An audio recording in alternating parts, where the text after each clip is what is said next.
Just a quick warning, this podcast series contains discussions about crime, trauma, sexual abuse, drug use and suicide. Listener discretion is advised. On today's episode of the Stick Up podcast, we have Sasha Fedorovsky, men's relationship and intimacy coach and creator of Mind, Heart and Method. Sasha, welcome to the Stick Up. Now, you help men navigate love. Tell me about how you go about this. The slogan is that I help men save their marriage in 90 days. And love and marriage can sometimes, be mutually exclusive. Sometimes it's not. Really, it's a 3-part process. And most people don't realize it. They want to skip straight to the love part and the male-female aspect, but the man in the relationship. Unless the man knows himself and he knows how to manage his fears, his emotions, his desires, then he's not able to lead in love or in marriage. So that's the first part. The second part is emotional intelligence, understanding a woman's needs, understanding communication, negotiation, conflict resolution. All these skills can be used in many different areas, but really where you need all of these skills are in your romantic dynamic, because that relationship for a man is actually like a reflection of everything else.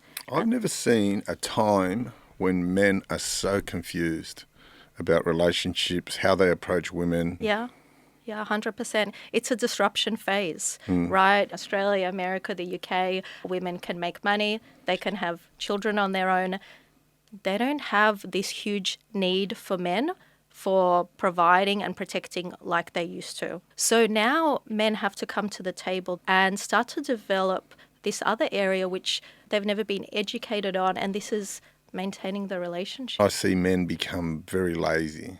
I notice that guy, I see him all the time. This guy comes up, I see this guy, it's about 7 o'clock in the morning, he's overweight, he's out jogging, he's trying to get back into shape because he's and I can read the play on that guy and say, it's a fair chance he's having relationship issues. Yeah. He's left it, maybe he left it a bit too late. It's taken him 20 kilos overweight, some bad manners and some bad behaviour to realise, hey, I've got to save this.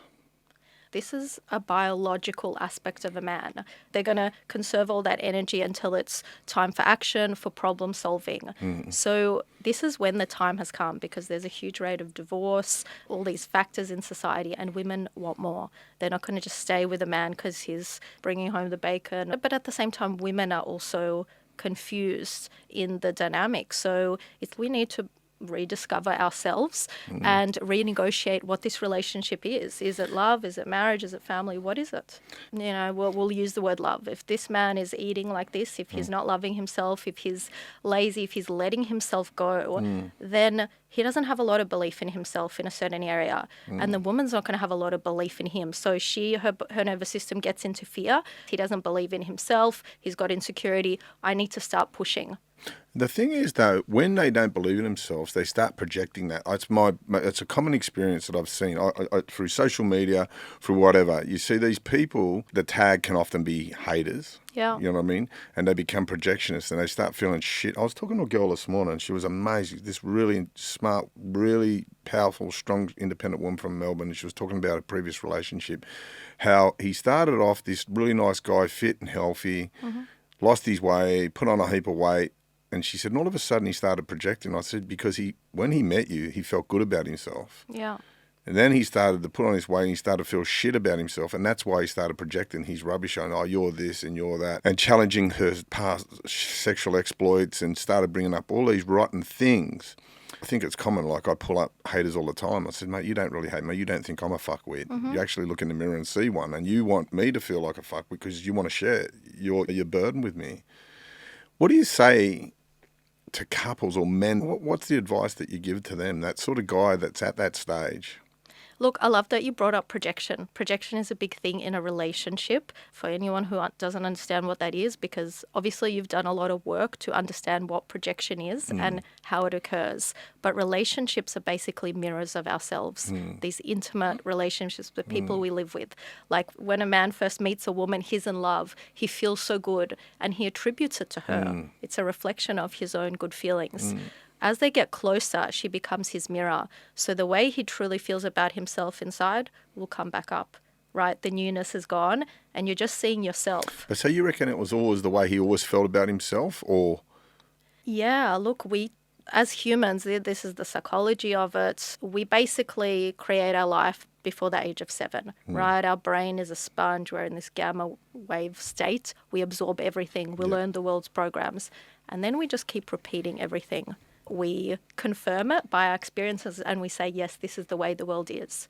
And occasionally we tend to create something else, but we always come back to our core because our survival system is trying to prove this is the way it is, because if we know how it is, then we can cope. And then that's really the challenge, to start to kind of decondition ourselves. And that's really the process for men, right? Because men, it's science as well that a man's or a little boy's right brain is less developed than a girl's because of the higher testosterone. And this isn't nurtured by society. And they tend to be more difficult children. They're more vulnerable. They get more hurt. They get more upset. But they cover it up and they build things around it. So this could be in the future muscle. It could be wealth. It could be wars. It can be all sorts of things. You reckon they create a buffer with all those sorts of things? Yeah, because it's around a vulnerability, right?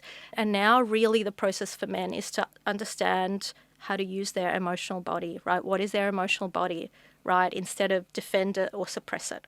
And that's what most men do. They defend or they suppress. Vulnerability is a really challenging thing for men. Yeah. Because vulnerability is often something, the first thing when you have an argument, that's the worst thing anyone can ever do to you, is bring up something that you said in a vulnerable state. Yeah. And it's like getting stabbed. I've had it happen. It's very hurtful and it leaves scars. So men are scared of being scarred by that. Men are so emotionally sensitive. They are. They're actually more sensitive than women in a lot of ways, because it's like a wound that you never air. Yeah. That wound that's never exposed. With women, they're conditioned to be that way, so it's not as painful. They show their emotions, but men are very sensitive, and this is what a lot of men don't realise about themselves and a lot of women don't realise as well.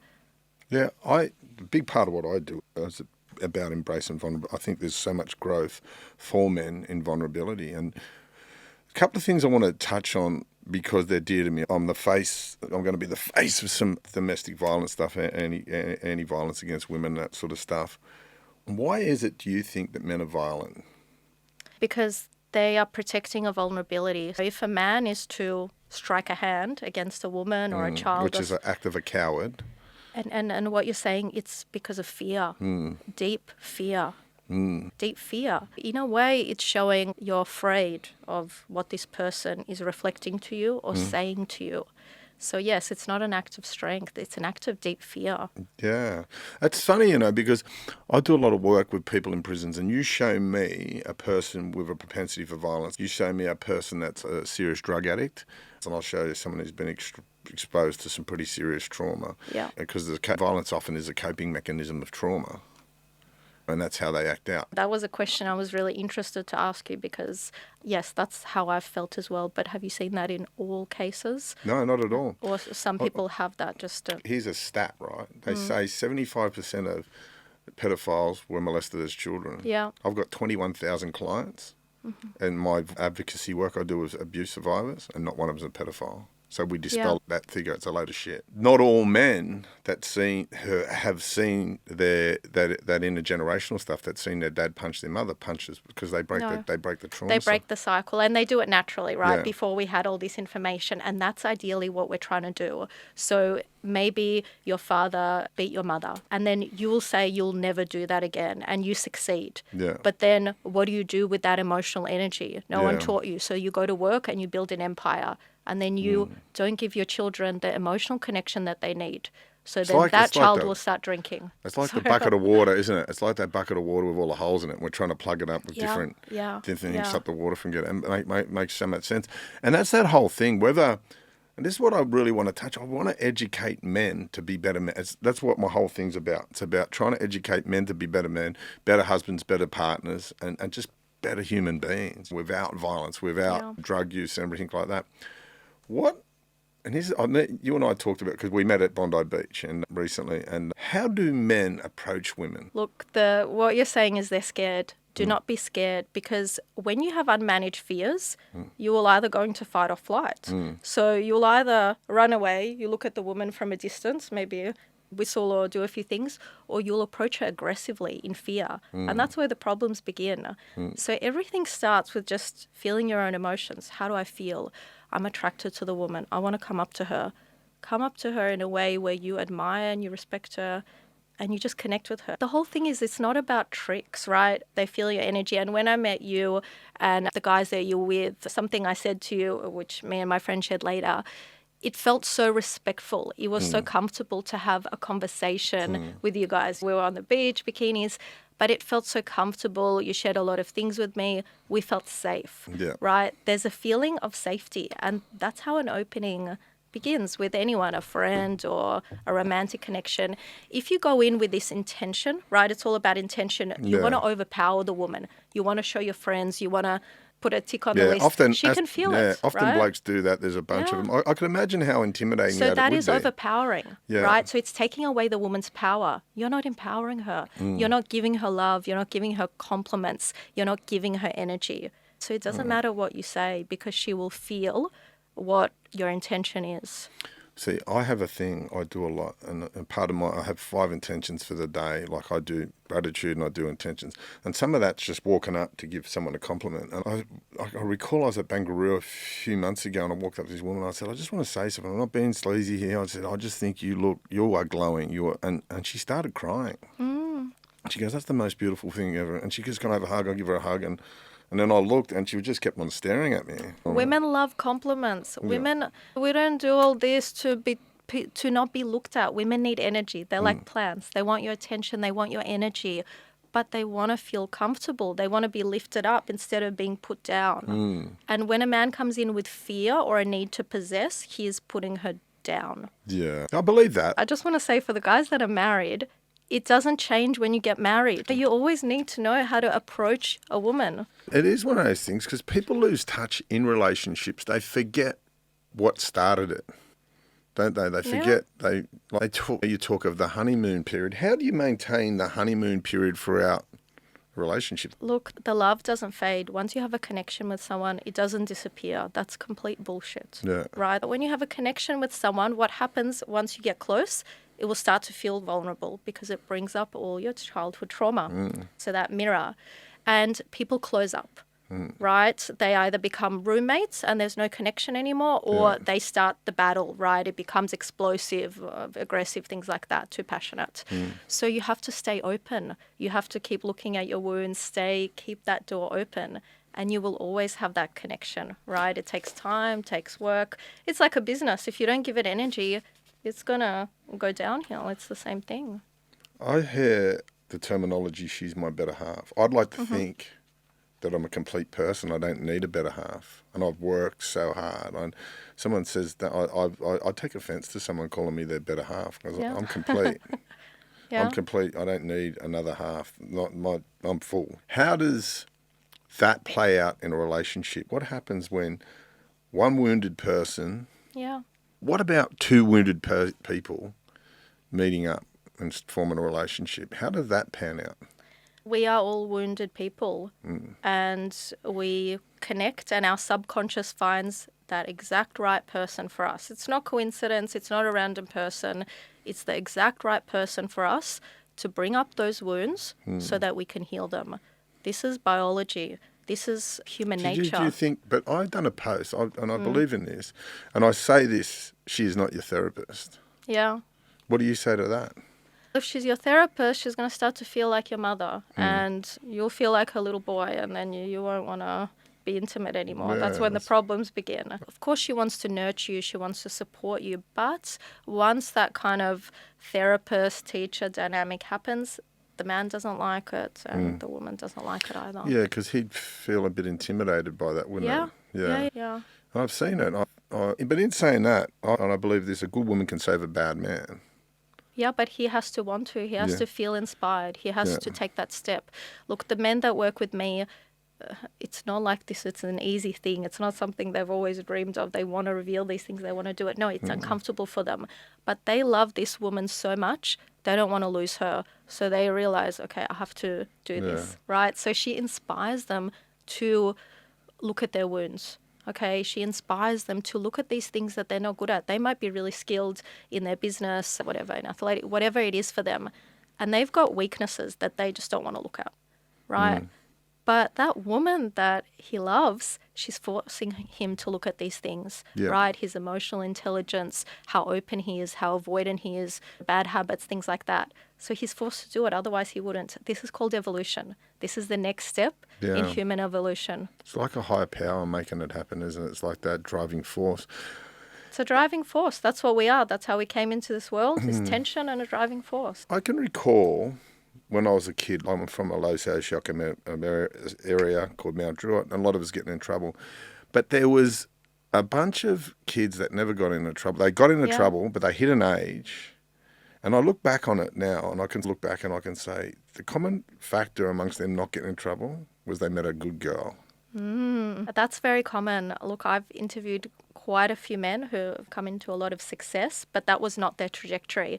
And the common denominator is they got married young, right? They met somebody young. Otherwise, their lives would be in completely different paths. When men have got a purpose and they've got a woman who believes in them, they become kings. Yeah, And a good friend of mine, that's what he said. You just needed someone to believe in you. yeah.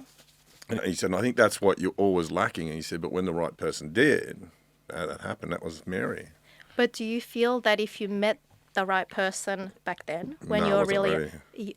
there was, yeah. Yeah, I was never ready. I was never Yeah. ready, but it was just timing. But at that stage, by the time I met her, I'd done a lot of work on myself Yeah, through trauma counselling exactly. and stuff like that. And it was like the universe just putting it together and saying, here, you're ready, mate. This is the gem. This is the icing on the cake. And away you go. But in saying that, See, it's a reflection of where you're at when Yeah. you met her. So you back then, with all that unprocessed stuff, you would have met somebody equal more or less to that, right? Or wherever you're at. So it's not, as you said, it's not like the woman is the better half. Yes, she can inspire you, but it also works with where you're at. oh, she challenged me. She challenged me. And when, like, things what she said to me, she told me what I'm doing now. She said, you're going to go off and do this. And I used to go, bullshit. You know what I mean? She goes, no, I see it. It's going to happen. And everything she said I was going to do, I ended up doing, because not only did she plant a seed, she watered it. And I think, what's the importance of that happening in those relationships? Like, I look back on it, I don't think she was it was just that she watered the garden every day. And men need to go out and say, hey, I believe in you. Like, that's really good. If you've got a partner, you're a woman, you say to your partner when he walks out the door, I believe in you. Man, you don't know you're setting that bloke on fire in a good way. Yeah. Look, that's all that men really want. That's all that men really need, for any women listening. But I feel the challenge for women is the man is always leading, right? How do we say this? It's like a man has to create a level of safety within himself for the woman to be able to open up and give him love. Yeah. So if that safety isn't there, she will not be able to give that love and nurturing, which is that I believe in you, I'm going to put this into you, I'm going to do that. So if someone is in that stage in their relationship where they feel this woman doesn't look at me the same anymore, she doesn't give me that pump up, all that stuff, it's not because she doesn't love you necessarily, especially if you're married. It's just that her nervous system, it's no longer safe for her to open up in that way. How do we reverse that? Yeah, it's all a nervous system thing. We're all hormones and energy. That's all we are, right? We're literally in this energy bubble and we're interacting. We are communicating here not through our words, but through our hormones, the things and that's what couples do, especially living together. So a man needs to get out of his fight or flight nervous system and into his parasympathetic nervous system, or... Break that down. Can you just break it down? So basically he has to go from a state of this anxiety, avoidance, fear, this could look like this, that, being on the phone, that kind of... I know, avoidance is massive. The leg moving or going to work, not being present, right? So when you're fully present, you feel safe, right? You're not in a fear state. When you're distracted, you're in your mind or elsewhere, you're in your fight or flight nervous system because it's trying to create control so you feel safe, because at a level you don't feel safe. What you're signaling to your woman is that we're not safe. And if you're afraid, then her radar for fight or flight is even higher. That's when she's going to nag you. That's when she's going to push you. That's when she's going to avoid, right? Because the man's the leader. He always signaled safety. He was the protector. And we're still operating on that nervous system. So what a man needs to do is start to get himself in the safe state, which is feeling relaxed. It's massive because there's so many diversions these days. And man, I was just, as you were talking, Sasha, It's a big topic. it's massive that what we have, like with social media, social expectation, business, what we have, and keeping up with the Joneses, so to speak, it's hard to be present. It's so hard to be present. Yeah. Society's job, it's not trying to get us to create connection and love. It's trying to sell us products and put us in a certain direction. So society is against, or culture is against us creating happy, healthy relationships. That's what people need to realise. I think for me, to realign myself when I get a bit off kilter or anything like that, I have to stop and do 2 minutes of gratitude. Yeah. And it just puts me in the moment. It makes me aware of, I can move my right foot, I can move my left foot, I can breathe, I can see, and I'm grateful and I attach gratitude to each of those things. And it puts me in but that awareness. So you're shifting states, right? Yeah. So you're in a present state, which tells your body that you're safe. You're telling your body, I'm safe, I'm here. Okay, I'm not elsewhere, I'm not back there, I'm not in the future, I'm here, it's safe. But gratitude is the conduit to my peace and happiness. Yeah. It's everything. I can't be grateful and have a resentment. I can't be grateful and be angry. I'm just grateful and I'm peaceful. And that, I look at restaurants these days. Here you go. Like we're in a restaurant these days. Beautiful meals, lobster. There's everything on the table, and 2 people are on the phone. Yeah. And one's taking photos of the food. Because they don't have safety between each other, right? So they're creating the separation, the barriers. Okay, because there's an emotional connection that doesn't feel safe. Yeah, that's crazy. It's very rare to see a couple sitting and really connected, and you might notice it's probably a first date or something. But when we connect, we look into each other's eyes as a couple. There's so much energy that builds. It's so good for our physical body, for our hormones. When a woman looks into your eyes, it connects you to your heart, right? That's why men need women and women need men. We need each other in that way. You just said something to me that really, it's like a touchy subject. And that was that first thing. I remember having sex with this girl, right? And she said, don't look away. Look into my eyes. And she forced me to look into her eyes. And I think it was the first time I ever made love in my life. Wow, okay. And it was like this interaction with our souls. It was fucking like, it just fucking melted me. I don't know. When you talk about that was the first thing I thought about, looking into someone's eyes. And that, because not enough people do that. No, it's not accepted in a lot of cultures. It's very intimate, it's very personal. If people do things that open them up, like ayahuasca or all these different opening, or when you feel you've done a meditation, they're actually told not to look in people's eyes, right? Because that's energy exchange. So someone who doesn't mean well for you can take your energy, but if you have this loving connection, you are giving each other energy. It's like the figure 8. Yeah, crazy. Right? 2 whole people giving energy, not one taking. Energy is massive. I was the other night, and energy, and my mate picked me up in his Rolls Royce. He's from my area. We went and picked up another mate who he's one of the biggest music producers in Australia. And I was sitting down at Double Bay, which is anyone who doesn't live in Australia, in Sydney or whatever, it's like the Toorak, or that's the uptown sort of place. Yeah. And I was sitting down and I thought, I'm sitting here with these 2 really successful people because we've got the same energy. Energy attracts energy. Vibration attracts vibration.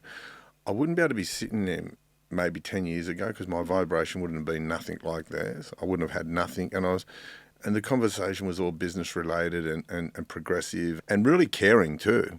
We were people that wanted to see each other do well. Yeah.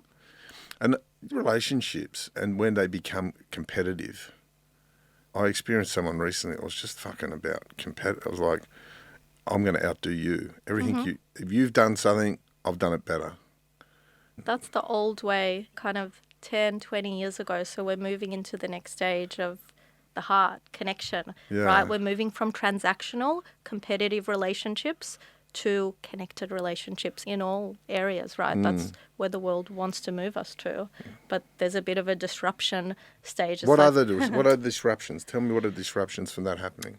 It's when you're building a new house, you go have a renovation, it's messy, it's noisy, there's stuff everywhere. It becomes overwhelming. That's where we are with relationships, because we need to clean things out. We need to get rid of the old junk, the old ways, old ideas, beliefs, pain, and to build it up again. A lot of renovations, like the building industry, is not easy because it's a process, right? And relationships are the same way. It's stages. We need to have the transactional relationship. We need to feel the jealousy in order to feel to a place where we can have trust and connection, where it's not. You mentioned before, buy me the Louis Vuitton bag and you just gave me sex.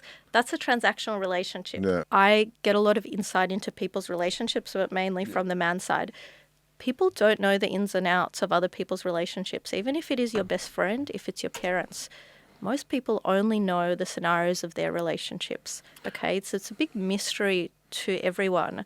So it's very hard to say what happened to a friend of a friend, right? But from a very external position, you can see that they are both presenting a certain type of image, and that's what's attracting, and that's how they're also repelling, because neither of them can maintain this, because there probably isn't that connection there, right? I introduced, this is a long time ago, I introduced one of my mates to one of my good female friends.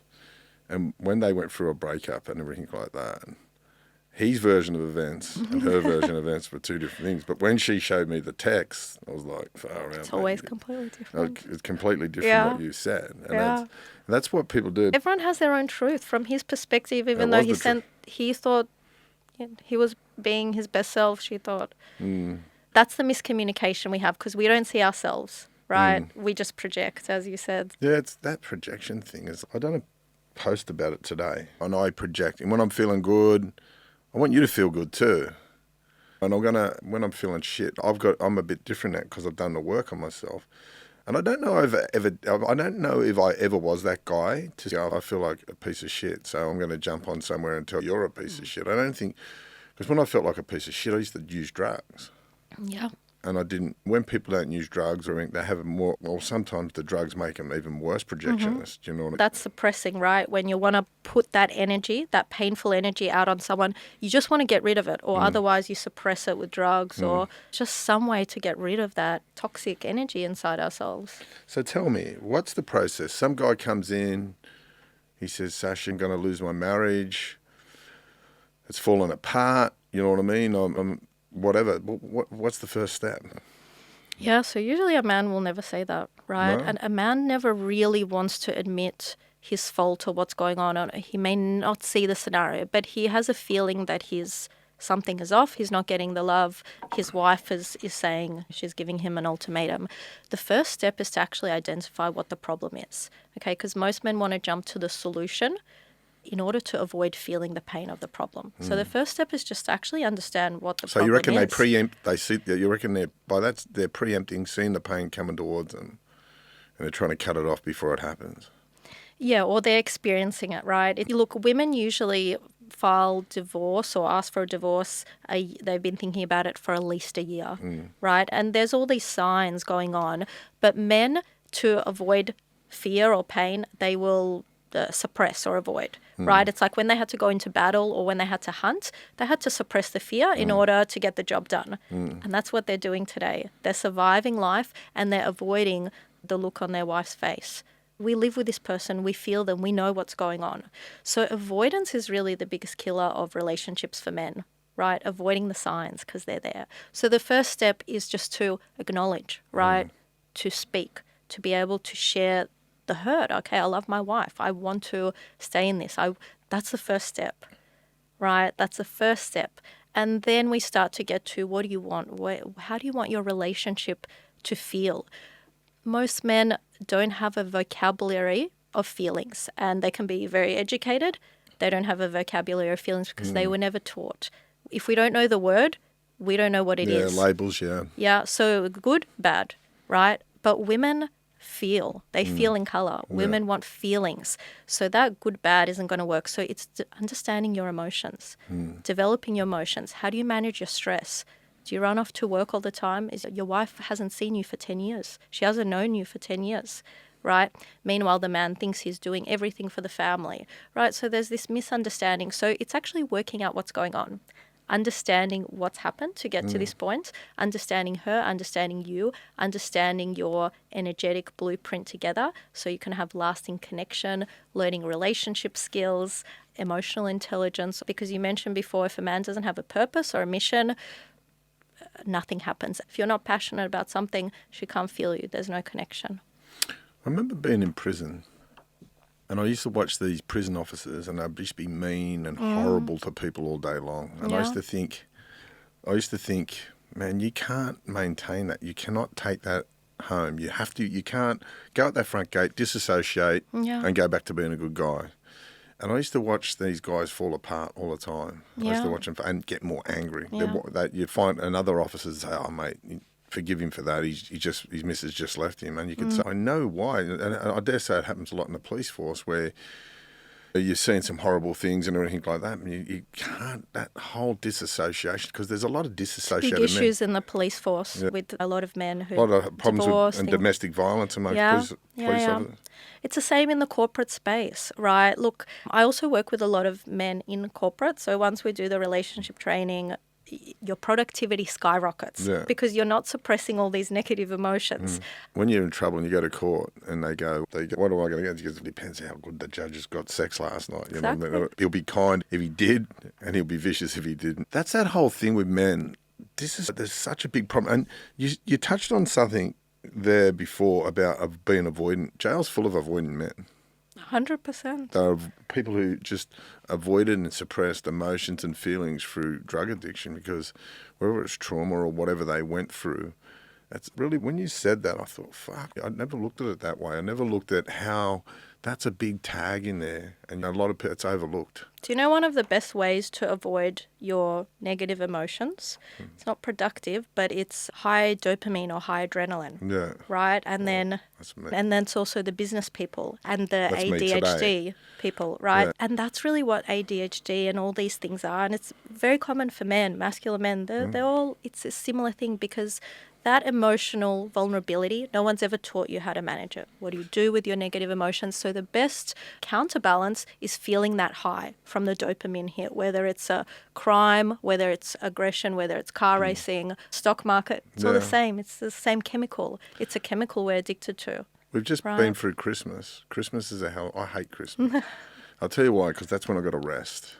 And that's when I can't, I lose myself in my work. I'm full on. I work until 10 o'clock at night, and that's my avoidance. Yes. At the cost of a relationship.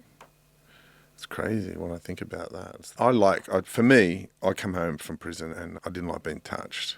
Now I love it. I love human touch. And when I work, I'm not getting human touch. I'm not in bed. I'm up. I'm on my phone. You're numbing yourself. You're feeling numb because even as you were saying that, you were going there mentally. I love feeling touch. You're imagining you were the person you love. You lose yourself. Yeah. And that actually starts to bring on your fear response. Okay, if I lose myself too much, what's going to happen? I'm not alert. And maybe there was a time where, of course, you couldn't lose yourself because your life is at threat. And this is the case for many men, and it goes back to childhood and things like that. But you have to remind yourself, I'm safe now. I'm in my house. I'm not in jail. I'm not when I was a child and, anyone could do anything to me. I'm safe. I'm the man now.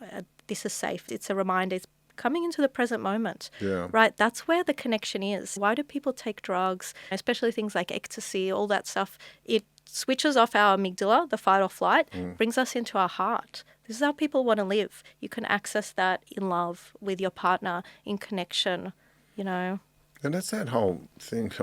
I hear stories about ecstasy was originally made in fucking one of those open-minded countries like Sweden or something like Norway, something like for marriage counselling.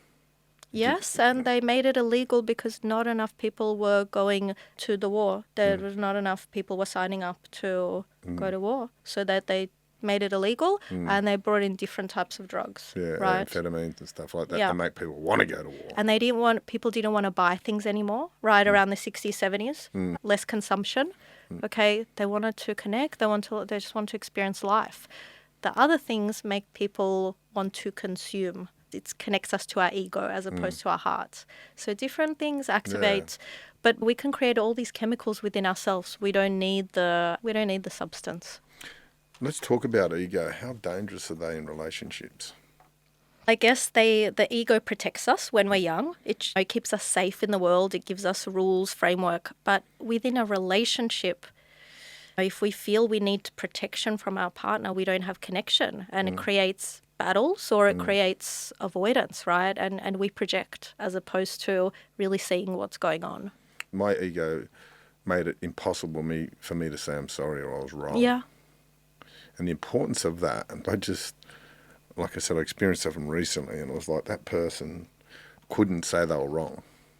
They were just never had it in them. And I was like, fuck, you got your hand in a cookie jar and you can't say you're wrong. And that's ugly to me. A couple of things. Another one I touch on is jealousy. Yeah. Let's talk about jealousy and how damaging, because I find jealousy one of the ugliest things you can be. Yeah. Look, it's a primal emotion. It's really primal, and it can become really dangerous, and it creates issues in relationships or friendships or things like that. Because when you feel jealous, you can actually flip it around and say, I'm identifying something that I want, and you can turn it into inspiration. But a lot of people feel they can't get what they want, right? So it's the fear that I'll never get what I want. And it's turned into something that's ugly and toxic. And how do you counter that? How do you counter if you've got a jealous partner, and as I'm sure people listening would have a person who's displaying some jealousy, how do you reassure them? Look, you almost can't reassure a jealous partner. From personal experience, I've been on both sides. I've been the jealous partner and I've had jealous partners. And as a woman having a jealous partner, it's completely suffocating. And I guess for myself, I've realized that a lot of these things came from childhood. That's where they are, because it's not logical. You make up stories in your own mind that these men did or that I did. All these feelings come from childhood, right? From our mother, our father, these core caregivers. And until you address that, jealousy can go crazy. It's acts of passion crimes. So it's a really important emotion to manage. It doesn't usually happen from the person that you're with. It's always from our childhood. And social media creates a lot of that. It creates content, right? Let's talk about the effects of social media on relationships. Massive. Yeah, because we don't really know what's in other people's lives or relationships, but we know our own life, and then we see the pictures on the outside of other people's lives and we assume that's true. I really feel that most things we see on social media are not true, especially relationships, lifestyles. They are not true. Social media it's a fantasy, right? I recently had a girl say to me, it's funny how there's perception. She goes, I was sitting at a table and your name popped up. And she goes, oh, he's heavily connected to the underworld in Sydney, which I'm not. And he goes out with disclaimer. And he goes out with this fucking fashion person or something like, which I've got no connection to it. And it's that whole, I don't know, people have a tendency of making up a lie that looks good for them. It's like, it's like Michelle Obama. There was this rumor getting around she was a man. Someone sat down and made that up. Someone sat down and goes, oh, that's a lie, but I'm going to make it up, and it's going to sound good.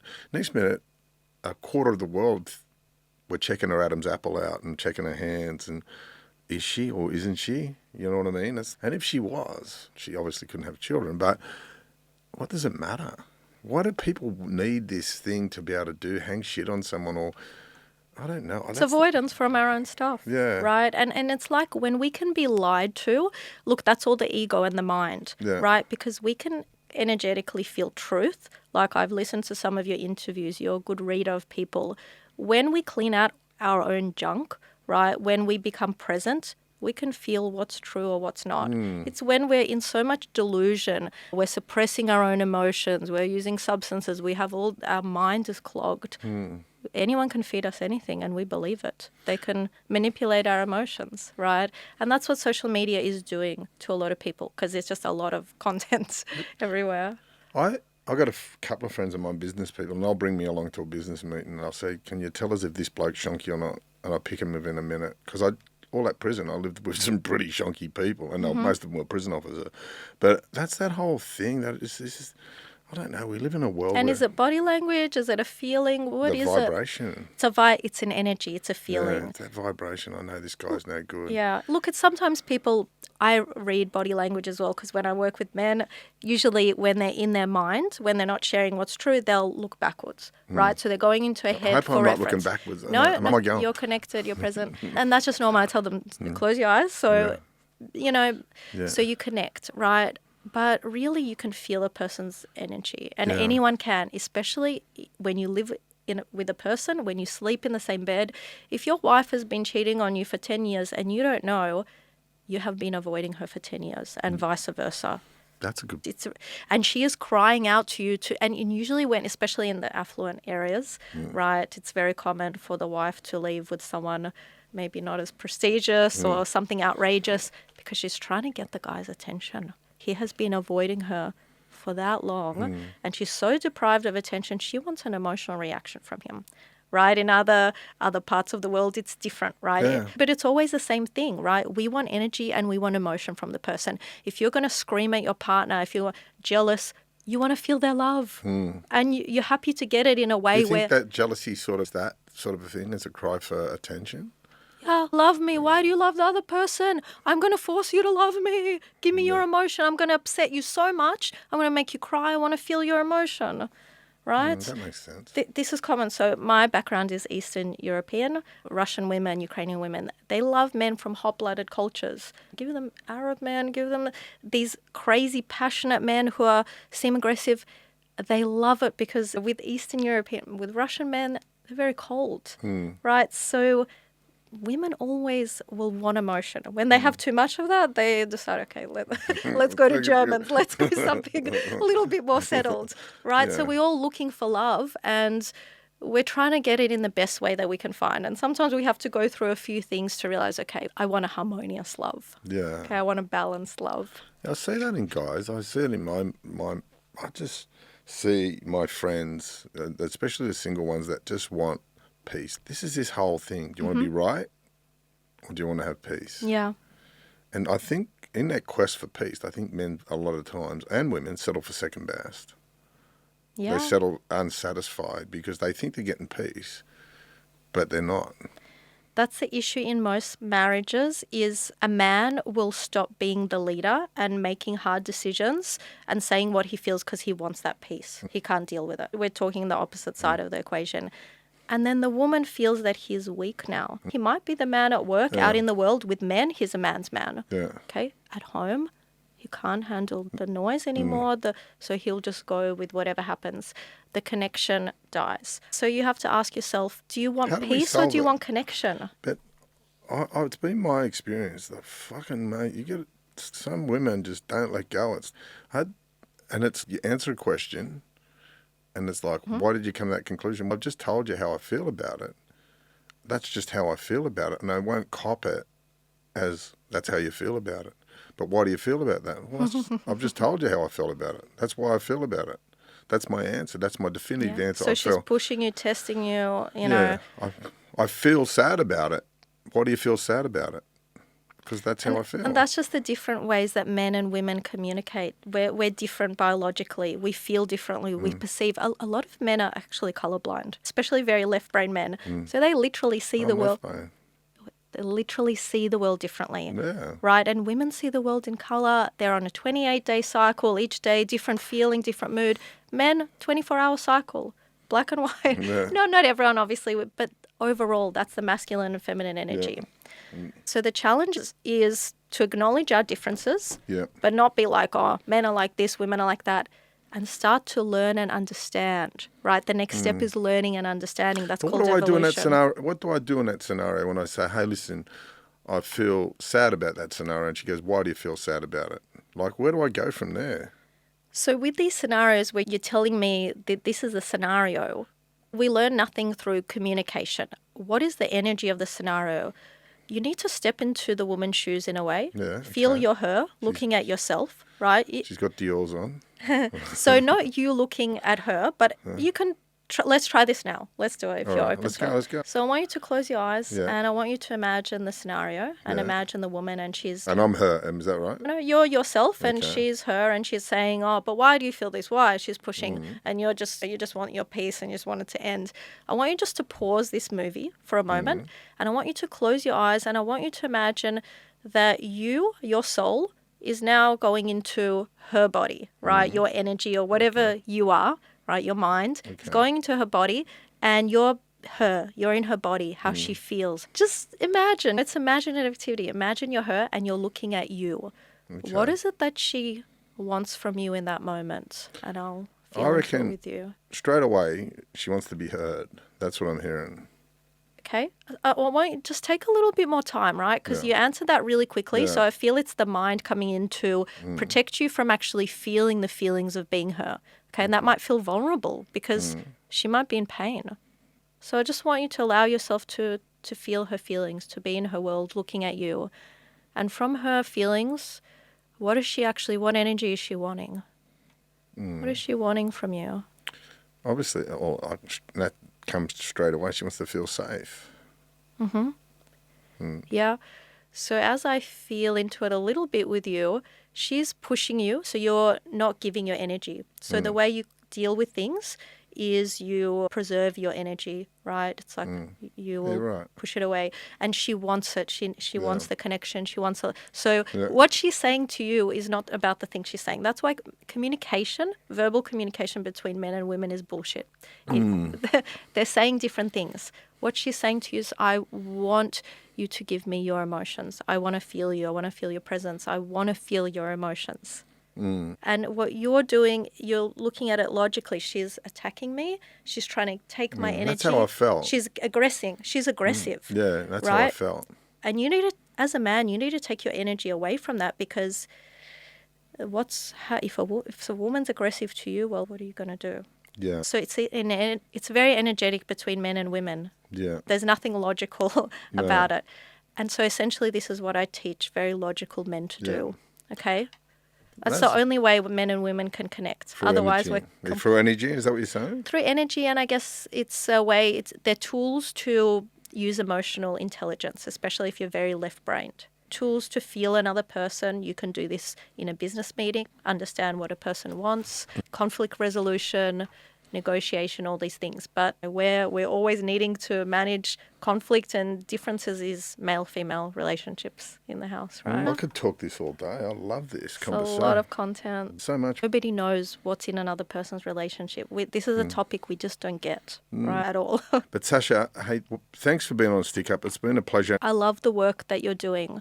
I love the work that you're doing. It's so needed in the world. So many people need it. I love the foundation. I love what you're sharing. It's really, wow. Thank you. And I love what you're doing. I could talk to you all day because you're going to teach and you're teaching men to be better men, and that's what I'm all about. So we're on the same page. I'm trying not to teach. I'm trying to just facilitate, or if they want to walk them through it.